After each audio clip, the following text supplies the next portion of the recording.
Okay, there's going to be a preview of Forbidden Door. Forbidden Door is coming up this weekend. It's going to be in London, the O2 Arena this year. I gotta say, I would say that Forbidden Door it's probably my favorite AEW pay-per-view. It's the show I get excited about the most. I'm still excited about this show. However, though, when I'm looking at this card, I'm a little bit disappointed that this ended up being the card. I think two things really stand out, or a couple things really stand out here. Usually, Forbidden Door is always plagued by the injury bug. Even if you go back to the first one, I think Punk got injured. I think Danielson was injured for the first one, and then you go to this show right here. A lot of guys injured. I'm assuming Swerve, might have tweaked his knee. They're bringing that into the storylines. I'm still sure the match will be good. I'll get to that in a second, but I think Swerve might be hurt. Obviously, Ospreay's going through the next situation, and then Nick Wayne, I believe he actually got hurt too. So it's a little bit, hurt by the injury bug. On top of that, I was really looking forward to Ospreay being something special. I think you could have put him against Okada for the title. You could have put him against Zack Sabre Jr. for the IWGP title. And then obviously, what I was expecting was a rematch against Hangman. So you didn't get any of that. You're getting another Death Riders match. Ospreay needs to get his revenge on the Death Riders, which makes sense. They never did Blood and Guts. You want to kind of capitalize on the neck injury angle from All In. So I definitely get it. But I just think this is a way to hide the Ospreay injury. I don't know how bad the neck is, if he needs neck surgery, but hopefully he could get through it. And I'm just gonna talk about the match I'm most excited to see first. We got Zack Sabre Jr. defending the IWGP title against Nigel McGuinness. I guess Zack won it back a couple months ago. I'm not even sure who he won it back from. My recent New Japan knowledge is pretty much zero. I just don't keep up with the company anymore. And that's one of the disappointing things about this show. And maybe it's just a reflection of how people feel about New Japan right now. Where is the New Japan talent? Besides Zack Sabre Jr. and besides, I don't even know. They really didn't, make much of an effort, besides Takahashi. Takahashi's the only other, New Japan talent. But onto the good stuff. Zack and Nigel, I think it should be an awesome match. I just saw Nigel won that 4-way, that technical showcase. Garcia looked a little bit bitter after that match was over. So, Garcia is going to be in Nigel's corner. Nigel seemed like he felt bad because of Garcia's reaction. And then he said, I would love for you to be in my corner. We'll see how Garcia takes it. Maybe this starts a whole Nigel and Daniel Garcia feud, which I wouldn't mind. I just don't want Garcia to really, get involved in anything in this match. To be honest with you, we probably were going to get Bryan Danielson on commentary. I would really love for Danielson to, I guarantee you he's going to be on commentary. But at the same time, I would love for Danielson to challenge, maybe the winner of this match. You heard rumors time and time again that, he a lot of people wanted him to do something with Zack before he called it quits. Maybe the final match in the trilogy, however you wanted to slice it. And then maybe Nigel could get involved. Maybe he could do a round robin challenge. I think that's asking for too much. But keep an eye on Danielson. You hope he would get involved. But, the match should be good, though. I think Nigel is in safe hands. It's not going to be the stiffest Nigel match. I think this is going to be a lot of submission work, a lot of mat work, a lot of good transitions. They're both very similar. I would actually say I think Nigel is a little bit more similar to Zack than actually Bryan Danielson. I think Danielson and Zack, it's a little bit of an opposite matchup, but Nigel and Zack is very similar. They both have, they're both British.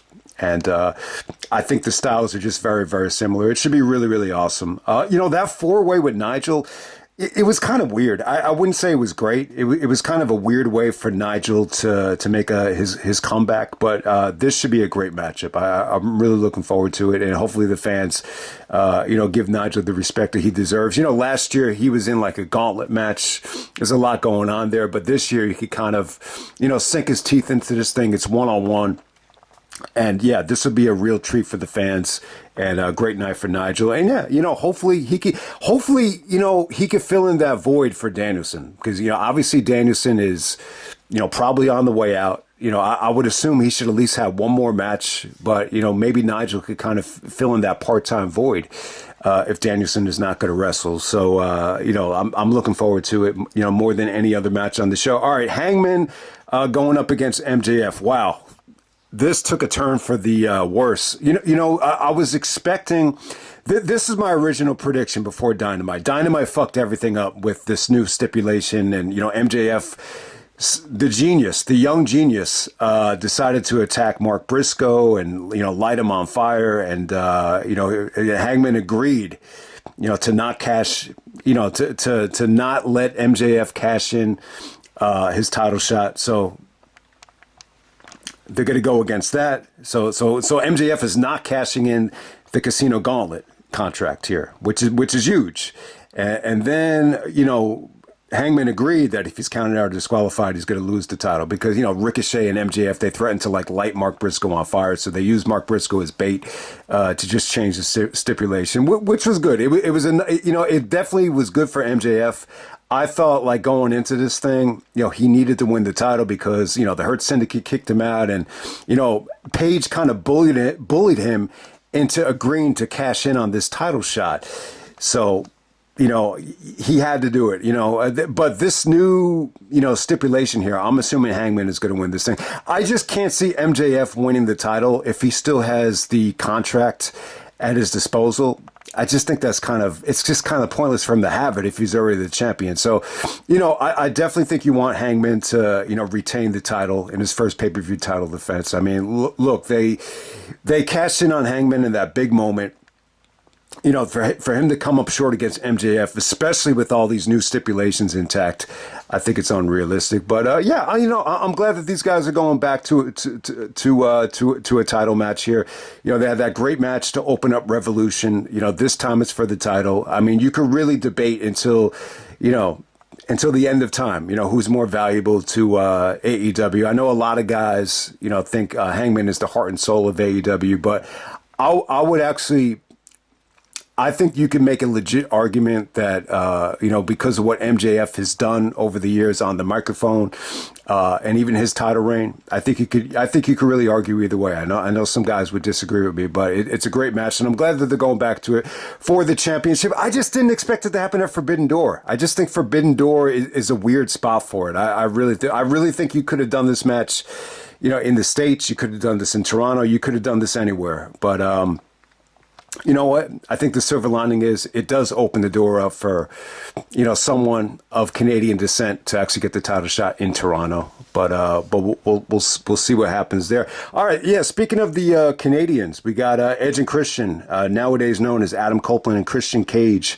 I'm glad that Copeland is going back to Adam Copeland. Thank God for that. And they're taking on the matriarchy of Kip Sabian and the Kill Switch. We got Mother Wayne at ringside here.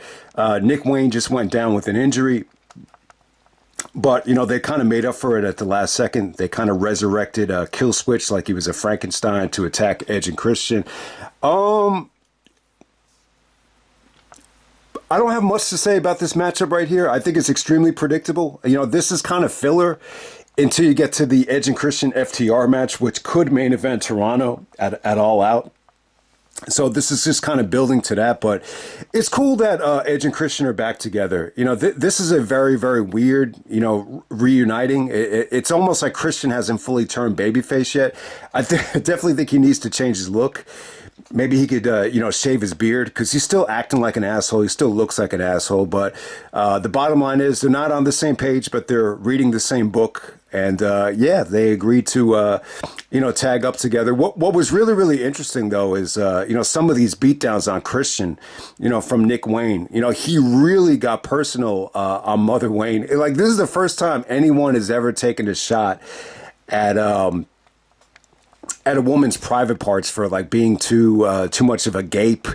The first time we've heard anyone reference that, I believe since the Triple H promo on Stephanie, when the 747 jet promo on Steph, if anyone remembers that. I'm still shocked that even made television, but Christian took a shot at Mother Wayne there, and that just led to a huge beatdown. But I gotta say, Mother Wayne is really looking hot these days, and she was definitely great in some of the build up here. I gotta say. Next up, we're gonna get Kyle Fletcher taking on Hiromu Takahashi for the AEW TNT Championship. I'm really looking forward to this. I'm really looking forward to see what Takahashi could do. I've never been like a huge fan of him. I didn't really know what to think of him the last couple like Wrestle Kingdom shows I've seen from him, but Fletcher actually, put away Dustin Rhodes. And, you pretty much knew that was going to happen. I definitely think it's a refreshing matchup, but it could be disappointing. I just don't know. I don't know how much better Takahashi has got. Over the last couple of years, they did reference that, he's been tearing up the junior division in Japan. So, we'll see what he can do there. That is a big match to me because he's really the only guy. I can't even say that Zach is a New Japan guy. He's more of a, United Kingdom wrestler, a British wrestler. But next we're going to get Mercedes Moné taking on Alex Winder. God, I'm going to butcher this name again. Persephone and Bazilla. This is for the AEW TBS Championship. Mercedes should definitely win this match. She's not going to lose again after coming up short at the All In show.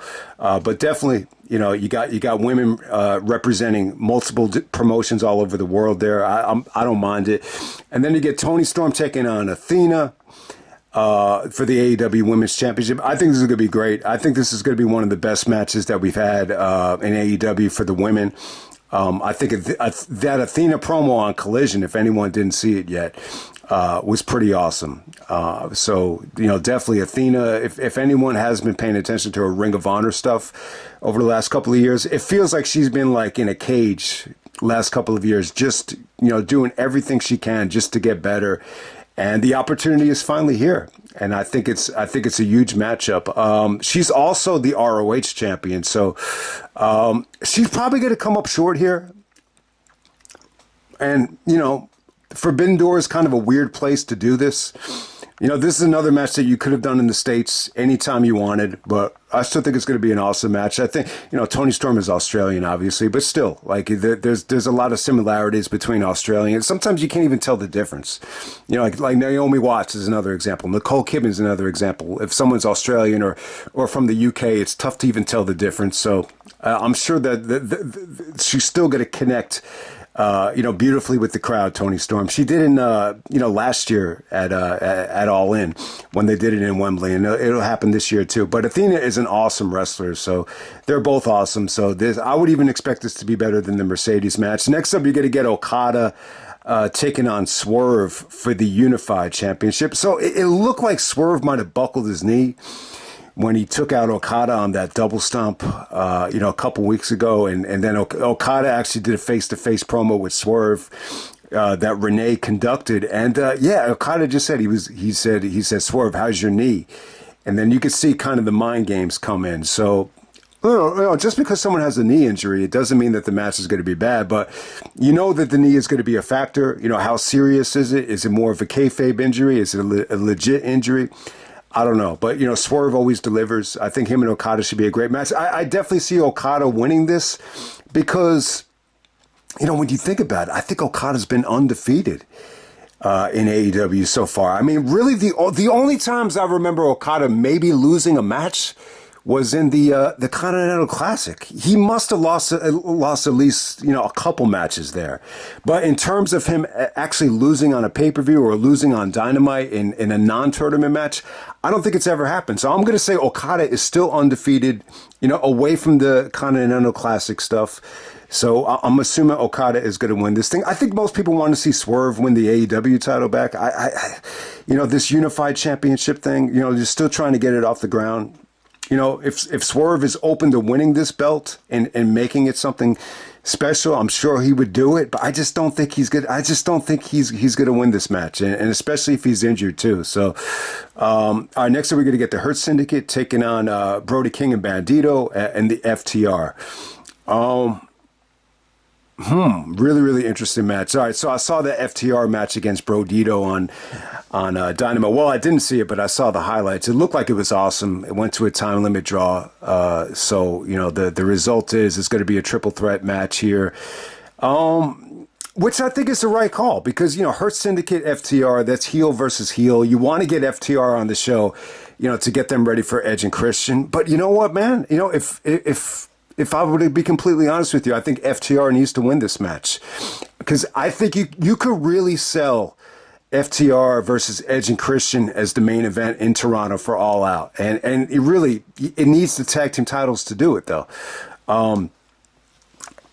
And I'm not a huge fan of the Hurt Syndicate as tag team champions. I'm just not. The matches have been kind of dominant, so this should be a lot of fun though. It should really be a lot of fun. I was gonna say I think the Hurt Syndicate was actually gonna swerve everybody and actually help MJF win the title, but because of what they just did on Dynamite, with the contract and, everything that they do with Mark Briscoe, with Hangman agreeing to all these stipulations, I just can't see it now. I can't see it now. I think MJF, he got his heat back.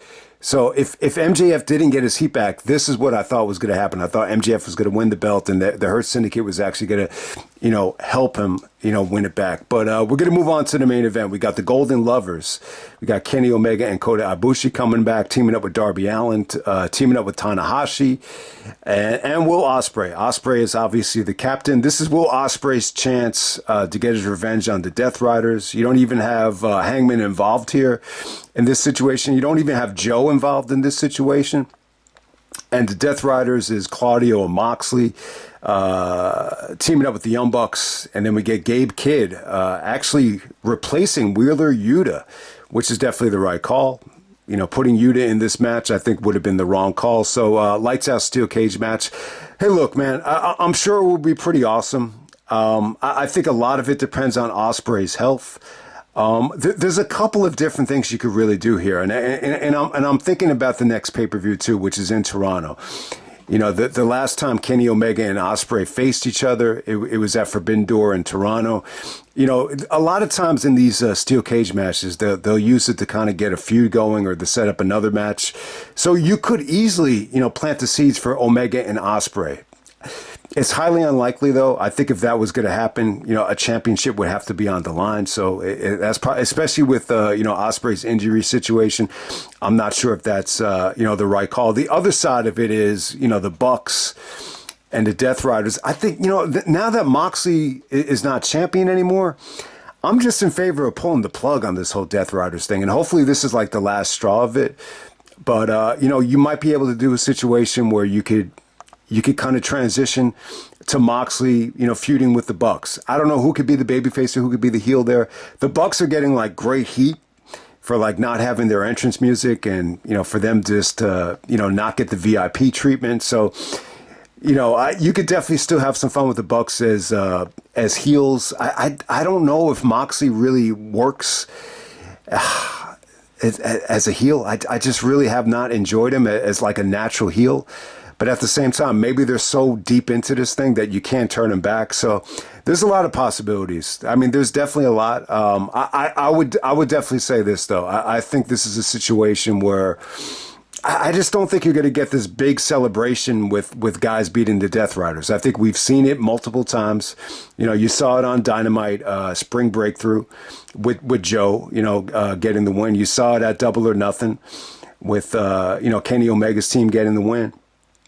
And then you saw it at, All In with Hangman going over Moxley. So we've seen it 3 times with the Death Riders just going down. So I'm assuming Death Riders going to win this match. I think they will. I think, the most likely scenario here is, you could probably set the stage for Omega and Ospreay, to start feuding again. I just don't think it needs to be at the next pay-per-view, though. I just think, it's probably not going to be rushed, for a big match in Toronto. But, if you want to make the argument, though, the last time they wrestled, it was in Toronto. So it definitely sets the stage for that. I don't think you can really expect like a lot out of Kota or even Tanahashi at this stage. So, yeah, it's a big question mark for me. I mean, usually these matches do deliver. I mean, it's not a blood and guts match. It's a lights out steel cage match. So I don't know if this is going to be like War Games rules. I really don't know how it's going to be structured. If anyone has any info about who's going to start the match, or are they all in at the same time? I have no idea. I'm assuming it's going to be more of like a War Games match, but I could be totally wrong about that. But, it could be good. I mean, look, you got Omega and Ospreay in there. against the Bucks and Moxley and Gabe Kidd and Claudio. I mean, it should be, and, Darby's going to do some fun things. It should be really, really fun. This is just not exactly where I wanted to see Ospreay. Look, I mean, the fact that Omega's even on this show, I think you'll take it. You'll definitely take it. But in terms of what I was hoping Ospreay would do, especially in his home territory, I was just hoping for something, a little bit more one-on-one oriented. But it could still be awesome, man. I still think it looks like a great show. It's still probably going to be one of the best shows of the year. So I hope everybody enjoyed the video. The review might not be coming, though. I've had a rough month, believe it or not, and I apologize for the last couple of videos. Maybe people could kind of sense it. But, the dog days have kind of hit me a little bit last couple of weeks. But, I don't know. I'm not sure if the review will be coming. I'll try to get it done. But wanted to get this up now. Wanted to get all these reviews up now before the weekend started because it's a loaded weekend. You got Heat Wave, you got Forbidden Door. But Forbidden Door, hopefully I'll get it up, sometime next week. But it's definitely going to be late, and it might not come. But if it doesn't, I hope everybody enjoys the show, and definitely enjoy the rest of the summer. Enjoy the great weather, while it's still here, because it's going to be football season and cold and dark before you know it. But yeah, man, things are definitely looking up. I hope everybody has a great end to the month of August, and I'm out. All right.